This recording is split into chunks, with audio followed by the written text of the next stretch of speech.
नमस्कार बिना रान्नाघरे सबाइके स्वागत। आशा करছি আপনারা সবাই ভালো আছেন। আমিও অনেক ভালো আছি। আজকে নিয়ে এসেছি সুজি এই সুজি দিয়ে করব মতিচুরের লাড্ডু। তো আসুন দেখতে থাকুন কিভাবে এই মতিচুরের লাড্ডু বানাই। তার জন্য আমি নিয়ে নিয়েছি এই যে এক বাটি সুজি। এই যে সুজি নিয়ে নিয়েছি এক বাটি।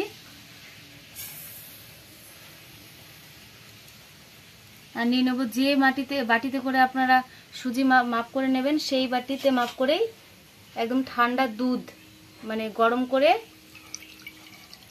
ঠান্ডা করে রাখা।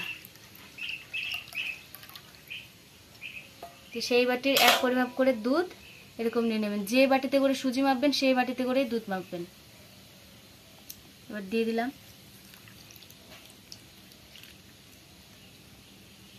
আর দিয়ে দেব 2 চামচ চিনি।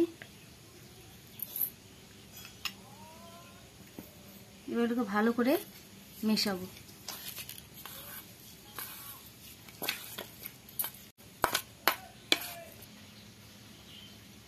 এই যে ভালো করে মেশানো হয়ে গেছে।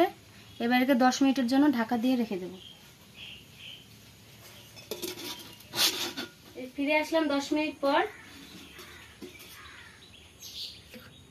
এই দেখুন সুজিটা কত সুন্দর ফুলে উঠেছে, কত সুন্দর হয়েছে। এখন এগুলো তেলে ভেজে নেব।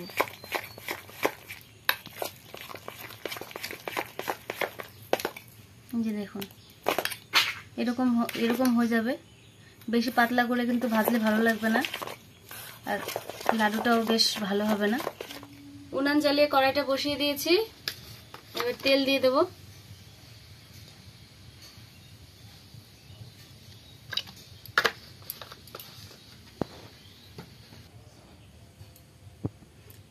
তেল গরম হয়ে গেছে।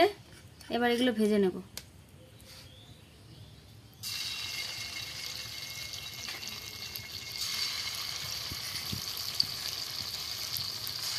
আপনারা আপনাদের মতো ছোট বড় করে ভেজে নিতে পারেন।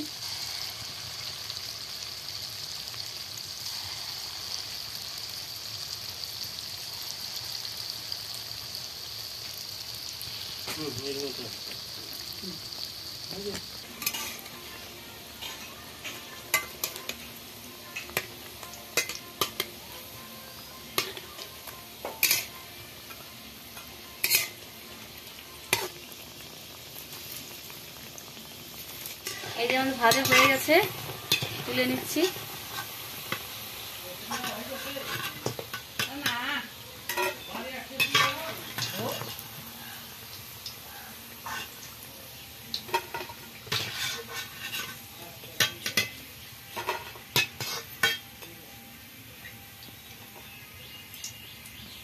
এইভাবে বাকিগুলো ভেজে নেব। দেখুন কত সুন্দর লাগছে দেখতে।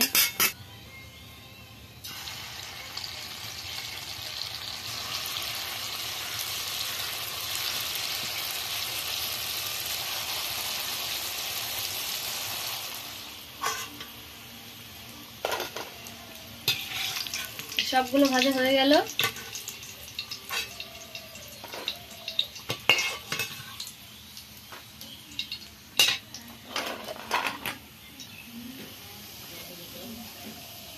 এই ঠান্ডা করে নিয়েছি। দেখুন এগুলো এখন মিক্সিতে গুঁড়ো করে নেব। তার জন্য এগুলো ভেঙে নেব। এরকম ছোট ছোট পিস করে ভেঙে নেব, তারপর মিক্সিতে গুঁড়ো করব।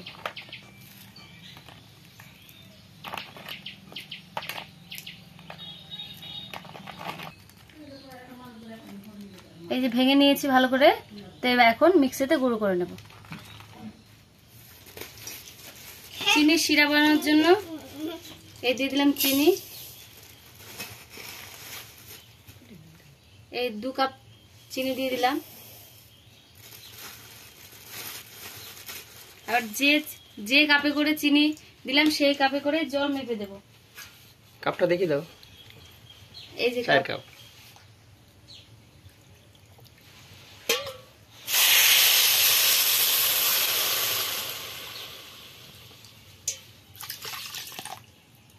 ভালো কাকার ছবি তুলবে? কাকার ছবি তুলবে? চিনির রসটা অনেকটা ঘন হয়ে আসছে, এই দেখুন। এবার এই যে সুজি গুঁড়ো করে রেখেছিলাম সেই গুঁড়োগুলো দিয়ে দেবো।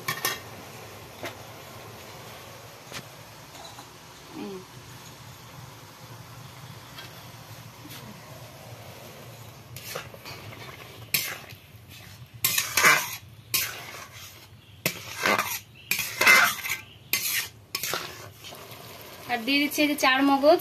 আপনারা চাইলে কাজু বাদাম বা কাঠবাদাম বা কিশমিশ কুচি করে কেটে দিয়ে দিতে পারেন।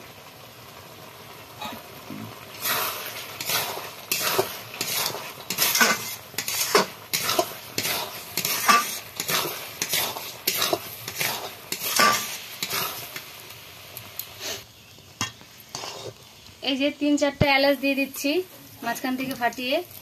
আপনারা চাইলে চিনির রসেও দিতে পারেন, কারণ আমি ভুলে গেছিলাম চিনির রসে দিতে। আপনারা এলাচ গুঁড়ো ব্যবহার করতে পারেন, তাহলে আলাদা একটা সেন্ট আসবে অন্যরকম। এরকম কত সুন্দর দলা পাকিয়ে যাবে এরকম করে। এই যে হয়ে গেছে, এবার নামিয়ে নেব।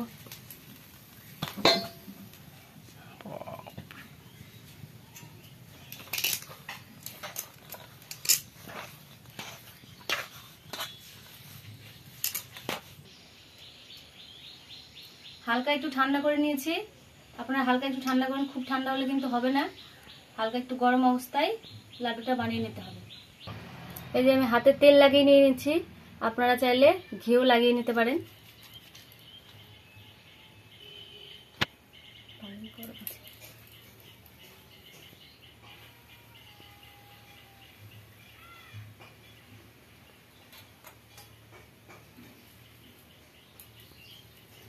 এরকম করে বানিয়ে নিতে হবে লাড্ডুর মতো করে।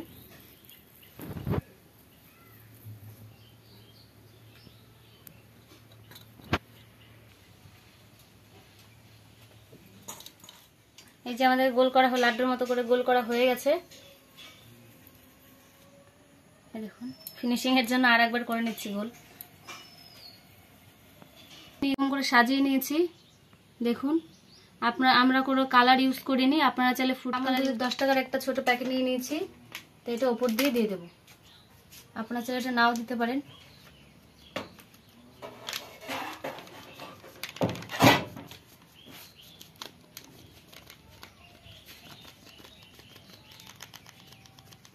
এই যে রেডি আমার সুজির মতিচুরের লাড্ডু।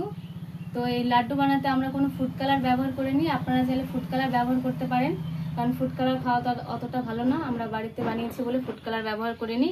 আর দেখুন কতটা সুন্দর হয়েছে, আর ওপর দিয়ে গুঁড়ো দুধ ছিটিয়ে দিয়েছি। তো আমার এই লাড্ডু বানানোর রেসিপিটা যদি আপনাদের ভালো লেগে থাকে, তাহলে অবশ্যই সাবস্ক্রাইব করে পাশে থাকবেন। দেখা হবে পরের ভিডিওতে। ভালো থাকবেন, সুস্থ থাকবেন। নমস্কার।